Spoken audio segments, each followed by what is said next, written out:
Hi, welcome to Mission Driven Monday. My name is Chantel Adams, and I'm here with Ashley Jones.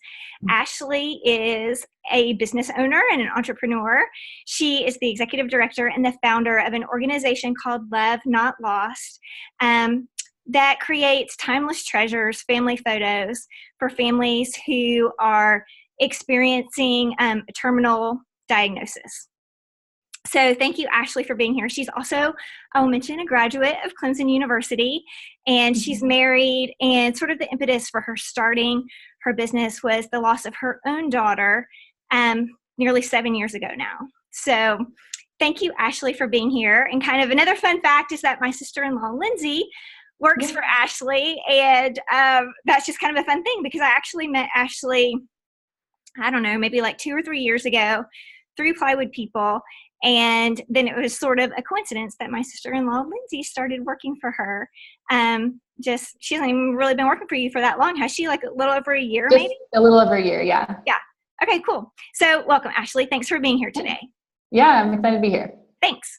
All right, so we're going to jump right in. And this is a question that I always ask. And I just love this question because I love to know sort of what drives people. So I want you to tell me, what is your proudest accomplishment?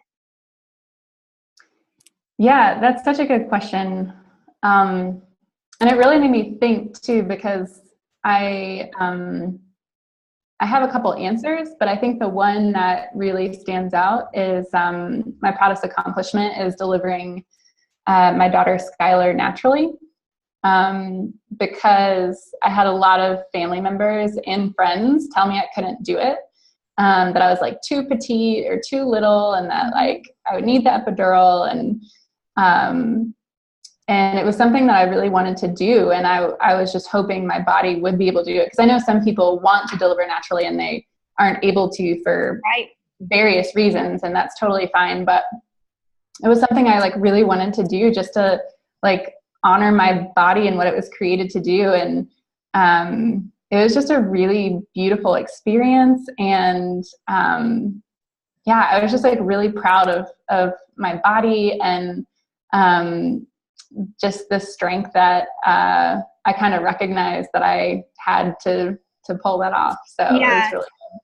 Stronger than you think. I also delivered my first daughter naturally, and for much the same reasons. People said I couldn't do it, too small, all those kinds of things. Mm-hmm. But I think that's why I felt like I needed to do it, was because I needed to be able to feel what was happening, and to do that. And you really do feel like, I don't know, it's kind of a rite of passage in a way when you've done that. Like you feel like a superhero when you've delivered naturally, just because I think so many people tell you that you can't. You want to say, hey, I actually did that.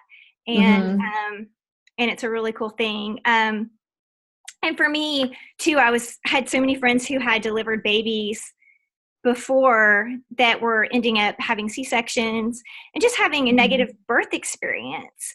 Yeah. And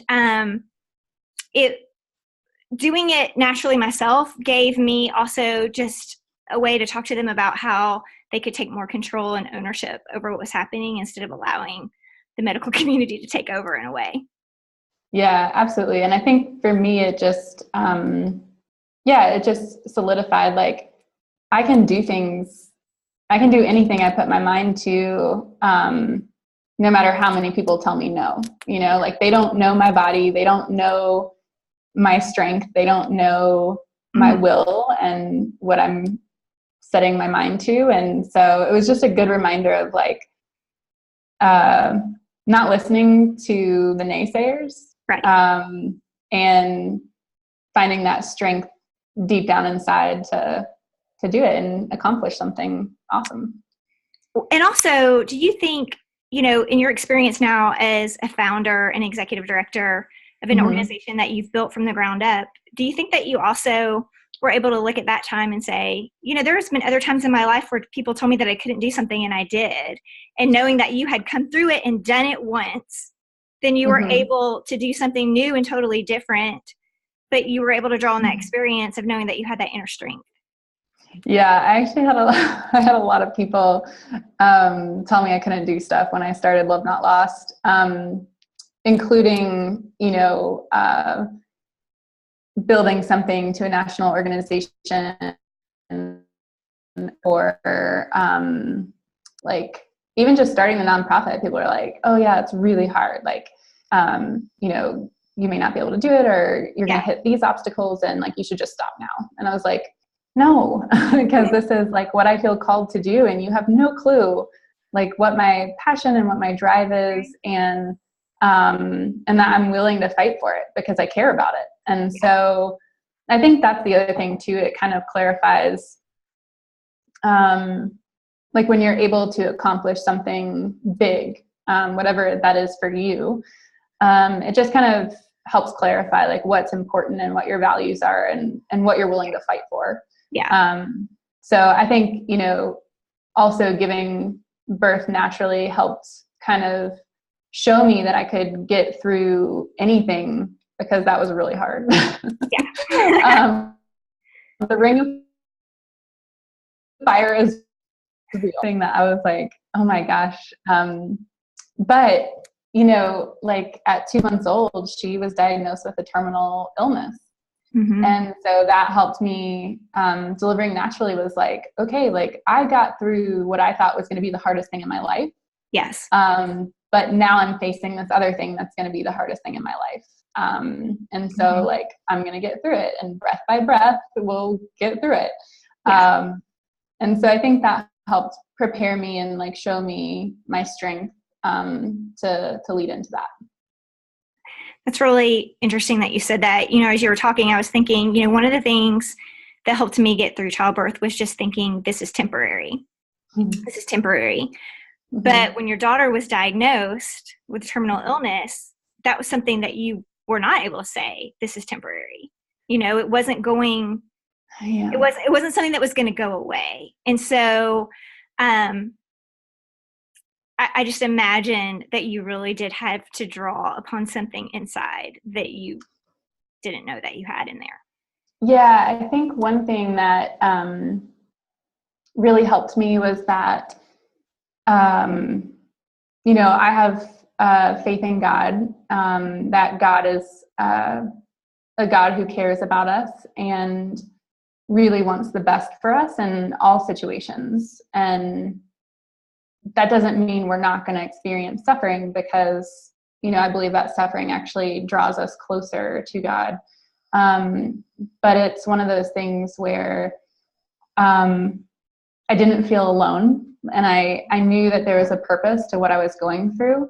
And so that kind of helped me have the mentality of, there's a reason, and I want to find out that reason, like why I'm going through this. And I really believed it was to help other people, because I had prayed for Skylar's healing, and it was really funny because I was just like, hey, like, every night I would pray, and there was a point where I actually heard, I mean, not audibly, but like, like you have these thoughts that aren't your own, that I feel like are just kind of like spiritual, like coming from the higher realm of your brain. I heard no, that Skylar wasn't going to get healed. And I was like, God, like what the crap? Like, you're just supposed to not say anything. Like, you're not supposed to tell me no. Yeah. I was like, if it's not a yes, just stay silent, Right. But I heard no, and I was like, I hate hearing no. Like, I'm an only child. I hate hearing no. And so it was like, why not? And I was like, I mean, I know there's so many people out there who deserve miracles and need miracles. And we can't all get them. And I understand that there's purpose to suffering, but I was like, why does Skylar have to die? Why do we not get the miracle? And I really felt like there's like that thought again of like, if Skylar is healed, you're going to have a child that has an incurable disease who is healed. And that's not relatable. That's not like, you're going to have maybe like one other mom who can relate to you on that, and so I really felt like I was supposed to walk through her death, not only the whole diagnosis, but then her death and the grieving, so that I could help other people. And so feeling like I had that almost calling before she died really helped get me through that. Well, I know one of the things that you do really well, and just from attending your fundraiser last year and knowing you these last couple of years, is that you've taken what happened with Skylar, and it was sad and tragic and horrible and shouldn't have happened. But you've taken all that love that you had inside of you for Skylar, and you've taken that and you've multiplied it to love other people really well. And over and over again, I hear people say that about you, that that's what you do well. And so over these last 7 years, walking through her death and starting Love Not Lost, tell me, what are you learning right now in this season? What are you working on? So I have adopted, since Skylar's passing and starting Love Not Lost, the driving question of my life is, how can I love people better? So I'm glad that people think I do that well. And so that's something that that's my life mission, is just loving people better, because I do feel that love is what brings healing in all areas of life, not just grief, but different pains and different hurts. So that's something that is my own personal drive, but also like I've adopted that into the driving question of Love Not Lost, is how can we love people better? And so we ask that of our photographers, we ask that of our board members, we ask that of our donors, the people we serve, like anyone and everybody who touches Love Not Lost. We are asking the question, how can we love that person better? So that has actually really helped us develop new programs and new resources and tools to help people through grief, or through finding community, or whatever it is. So something I'm actually working on right now is I'm in the process of writing a book, and it's focused around grieving, like an active guide to grieving. Because I don't feel like the more and more we interact with people, and the more and more people we talk to who have lost someone that they love, over and over again, we just hear the story of, I don't know what to do. What do I do? How do I grieve well? Like, how do I heal from this? Like, and no one really knows what to do. And there's not a guide to grief, because it's so unique. Not only is every single person unique in their own creation of a human being, right? But every situation of grief is unique, even within that same human being. So like, there isn't this is how you grieve with 1, 2, 3, 4, and if you do all of these things, you'll be fine, because that could work for one person and not work for the other, or it could work for that person in that instance of grief, but not work in this other instance of grief. Right. And so what I'm working on is really bringing this series of questions, because each person is unique and each situation of grief is unique based on the relationship you're hurting over, the circumstances surrounding it, all of that. But I think I've kind of discovered like these questions that, based on your answers, it kind of forms this grief toolkit that you can then go back to, that's specific to you, and then pull from those answers to say, this is how I can best care for myself and love myself through this situation. And you can go back to it every single time for each new circumstance of grief, and then, like work through it each time to better heal that specific instance. I think that's good, because I think a lot of times people, they don't even know the questions to ask themselves. Yeah. And so that's a huge part of it, for you to even be able to provide that kind of toolkit. Just the act of asking the question and being introspective about that, probably help them come to an understanding about what they need, even before you were to say, based on your answers, this is what you need. Like, I think Right. the act of asking ourselves questions helps us understand ourselves better. Yeah. And the more you understand yourself and truly like listen to your body and your mind of like, okay, what do I need right now? What is my body feeling? Like, am I feeling anxious, or am I feeling angry, or am I feeling sad? Like really becoming more self-aware can help you through those hard times and allow you to give yourself what you need. Yeah. So I'm working on that. And then obviously growing Love Not Lost. We started with a vision to grow to a national level, and we are working on our city expansion plan. We're growing resources and launching a new program next year. So lots of exciting things. Cool. Well, I'm excited to hear about those things. And that kind of leads me into the next question. I know you talk a lot about grief, and I think for a lot of people, probably everyone that's experienced loss, grief is a lifelong process.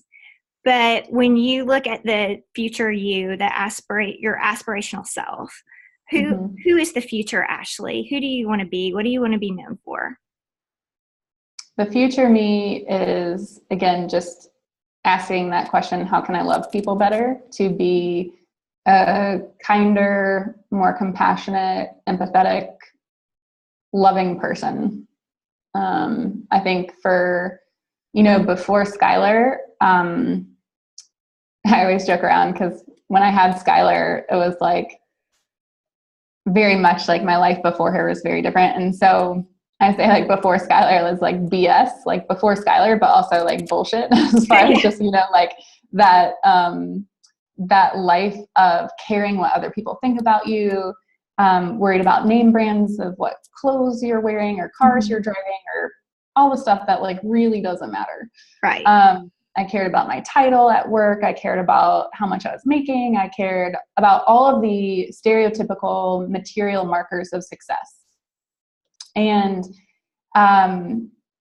like, I would like to say that having a daughter changed that, but like even when I had her before the diagnosis, I was still concerned about like what I look like and what people would think of me when they saw me after birth, and like all of these things. Sure. And then when we got the diagnosis, that's when like everything changed, and I really realized like none of this matters, like none of it. And so like what matters is that my family is like a really loving, supportive family. What matters are the relationships that we have friends who care for us and show up for us, that we have friends that we can return the favor when we're in a place to do so. It matters that we love people and are kind to people and are working against like the toxicity and the hatred in our world, and like just leaving the world a better place and a legacy for our future generations. And so for me, future Ashley is looking at those things and saying, am I doing this? Am I loving people better? Am I creating a world that I want to leave for future generations? And so, I would say that it's just focused on love. Well, I love that. And just having known you personally, and, we only have known each other as acquaintances, as, seeing each other, at these various events. But that question, how can I love people better, is a question that you talk about. And that has stuck with me over the last year since I first heard it. And over again, when I have encountered friends who've experienced loss, when I have encountered just people who are at a crossroads or experiencing pivotal circumstances or whatever it may be, just to think about that. Like, how can I love this person better? What do they really need right now? And as their friend, what can I do? That is your legacy. And I just thank you for sharing it with us today. Thank you so much. Thanks, Ashley.